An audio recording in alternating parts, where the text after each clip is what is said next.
The platforms are a problem. I don't trust them either. That being said, I definitely don't trust the government when it comes to trying to protect people from misinformation. The greatest peddlers of misinformation historically has been government MPs and the administrative state. So, an example, weapons of mass destruction, the Russiagate hoax, Hunter Biden laptop story. Safe and effective. Gladys Berejiklian effectively telling people if they sat down they won't catch COVID, but if they stand up they will.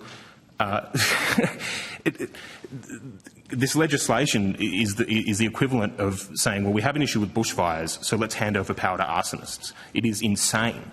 It should not be enacted in any way, shape or form. So while social media companies have their issues, whilst I do not trust social media companies, what you're finding is there is already an open source solution to misinformation. X is a perfect example. Community Notes, I would say, is far more accurate than what ACMA would ever be able to achieve. Imagine what would happen in this country if someone went out there and actually had information that could sway an election, and it was truthful, but we have an unelected bureaucracy with deeply flawed people. We're all flawed, we're all biased, acting on legislation that has a very vague definition of what constitutes misinformation and what constitutes serious harm.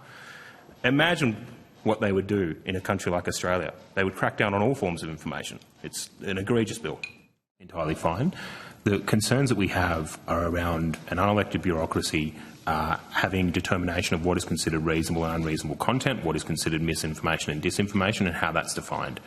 We live in a liberal democracy, and one of the bedrocks of a liberal democracy is the right to free and open debate and free speech. And a lot of the issues that we're trying to solve can already be solved with more speech and with freer speech. So, a lot of the times government is a hammer in search of a nail, and I do not believe that we need government overreach to try and solve these issues.